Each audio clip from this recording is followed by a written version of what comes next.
Hello, welcome to Mama's Natural. I'm your host, Rusty Red.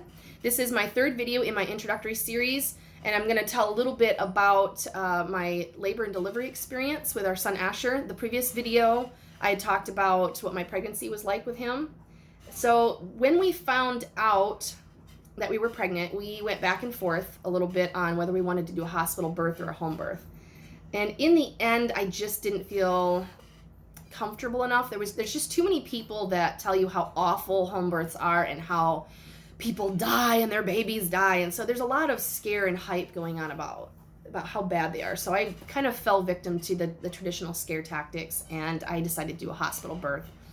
Now I wish I could go back so bad and just have done a home birth, but I didn't. So it was February 12th, midday, that I officially went into labor. And what was really cool, in my previous video, I talked about how our dog had alerted that I was pregnant. And so this same dog knew that I was going into labor before I did. So with us having been sick and being night shift for my husband, we were all just kind of sleeping in till midday, trying to recoup and just catch up on sleep. And out of the blue, this dog just starts kind of freaking out in the other room. She's like whining and fussing. And when I was pregnant, I kept the dogs in their own room a lot just because I was having a hard time sleeping. And when you have working dogs, sometimes they can, even with being worked, they can sometimes still have a hard time just settling down for the night. So, they'll get up and move around. And I'm so light of a sleeper. Every time they'd move, it would just wake me up. So she's in the other room just freaking out. And I'm like, oh my gosh, Nate, what's going on? She got to go potty or something? So I get up and I go to the bathroom real quick before I go check on the dog, and there's my mucus plug, which not a big deal. You can lose your mucus plug gradually or suddenly weeks before you go into labor. But being the fact I was 42 plus weeks, I'm like, okay, this has got to be it. This has got to be it. Otherwise, I would have lost this plug likely way before. So I'm like, honey, I think we need to be tracking how frequent my gas pains have been, because I'm beginning to wonder if that's really gas pains. They were legit gas, but it was like almost menstrual crampy. And so it was a little bit different of an experience, and I just didn't think much of it because I can have crampy gas. I've always had an upset digestive system, and so painful, crampy menstrual cycle type gas was not uncommon for me. So we started tracking it, and it's like, sure enough, it's consistent. It was about 5 minutes apart. And because we lived about an hour from the hospital, my midwife told me when you're about 5 minutes apart is probably the time you need to be calling when it's been 5 minutes apart for about an hour, call in and tell us, and we'll talk to you a little bit about what other symptoms you have going on. So I called them up, and they're like, yep, sounds like you're in labor. Why don't you come on in? So we go straight to my midwife or my care facility. Where we go for our prenatal care is called Grace Health in Battle Creek. They're kind of a one-stop shop for a lot of your health needs. They do like dental, they do pediatrics, prenatal, OBGYN, and mental health, behavioral health. They do a lot of that stuff, kind of a one-stop shop, and they take a lot of different types of insurances. So I absolutely love them, and they have a lot of different midwives on staff there. And they always encourage moms, when you think you're going into labor, to come to them first so that they can get you in really quick instead of you being stuck in the emergency room and being exposed to potentially people that are sick waiting. So I went right to there, and sure enough, yep, you're in labor. So she's like, it's really early labor, so you can go get something to eat, but I would stay in town and hang out around here. So we went to McDonald's. I think we were just getting up and I think my husband had just paid, and we were just moving up to the next window to receive our food. I'm like, honey, we need to go. After this is done, we're getting out of here. We got to go to the hospital. It suddenly took a turn to much more intense. And after having talked to some of my friends, one of my friends had, from the time that she noticed she was going into labor till the time the baby was born, was only an hour.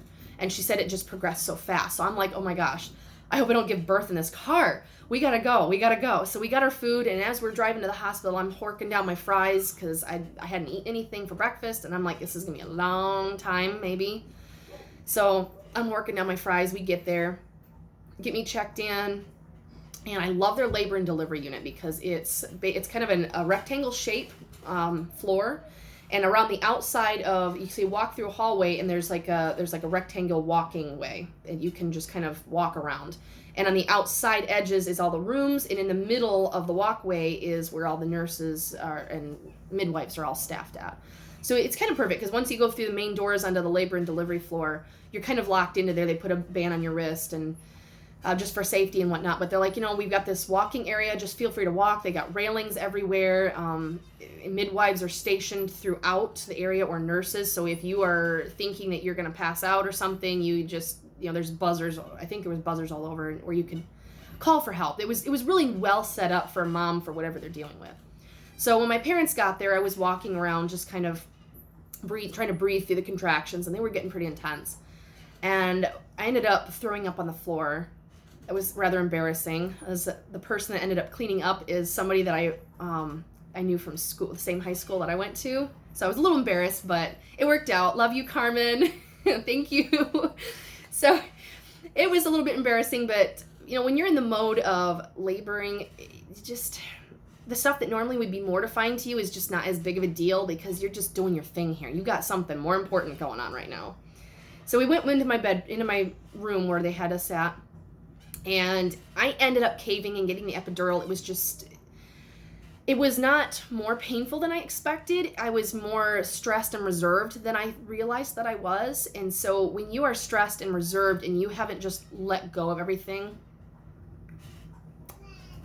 okay, I think someone just called and stopped my recording. So back on. So when you're stressed and reserved, it actually can affect how smoothly the labor and delivery goes, because your muscles are not quite relaxed and into your contractions, and you're not letting your body do what it needs to do. So I ended up getting the epidural, ended up being a regret later. The gal who did it was amazing. I had to hold really super still while she put the needle in, but she got it right the first time. It was perfect placement. I mean, very quickly, I wasn't feeling anything from like the stomach down. I couldn't feel my legs. I could feel the pressure of the pushing and the contractions, but I wasn't feeling any of the pain anymore. It was really great, but the after effects were not really worth it, in my opinion. So once the push contractions started, I paged the midwife to come running in, and I'm like, baby's on its way. I just felt my first real legit push contraction. So they came running right in. They had everything ready and just popped right in. And the next push contraction started, and I'm like, baby's coming right now. And the gal's like, oh, you're okay, relax, we got this, we know what we're doing, calm down. Because I was kind of getting a little bit hysterical. I was not so much upset, but just I was so excited, and it was just everything was coming to this moment, and being on pain meds, you're not totally in the best control of yourself anyway. So it worked out, though, that the next push contraction, baby came out. So with 3 pushes, he was out in 3 pushes, and he was born what's called en-caul, or mermaid's purse, which is where the baby's still in a fully enclosed sac. So my water had never broke, and the midwife was trying to break it while he was coming out. After his head came out, she's like, you could see that she was trying to break it, and she just wasn't able to.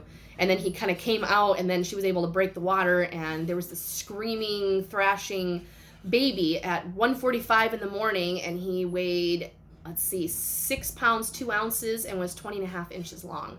So here I am. This is February 13th now, 1:45 in the morning, and I have this baby on my chest. And unfortunately, because of the epidural, I didn't know I was pushing, and so I was pushing harder than I thought, and I ended up pushing him out too quick, which gave me an almost 4th degree tear.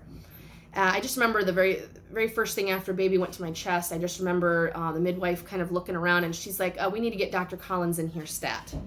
So I'm like, oh, that's not probably a good thing. But I was so high on my hormones that were just raging, and all this flush of dopamine and oxytocin. I almost felt like I was high or something. It was weird. But these motions, it was just so ecstatic and happy and bonding with my baby. And it took about an hour and a half to stitch me up.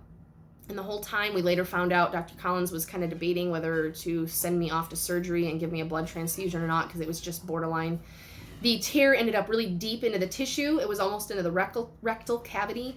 And then it was so deep up into my body, he was struggling to get it sewed. But he managed to pull it off, so it only ended up being considered a 3rd degree tear. And he did an amazing job. He was so calm and cool and collected about it, which helped. So after all that was done, my son and I were having problems with breastfeeding. He was having a hard time latching. I have somewhat, they're not flat nipples, but they're not they're flatter than they should be. And so he was having a hard time latching. Well, the hospitals like to make sure that baby can latch right away. So 2 nurses came in, I think it was the end of the first day and starting into the second day, and they're like, okay, this baby's got to latch before you can go home. It's got to happen. So they spent an hour trying to force him to latch. I mean, he is screaming bloody murder, and one gal's got a hold of my boob, the other gal's got a hold of my son, and they're just like pushing his face into my breast. And I'm on pain meds. I'm on some fairly heavy pain meds because I was in so much pain I couldn't even hardly shift in the bed without being in excruciating pain.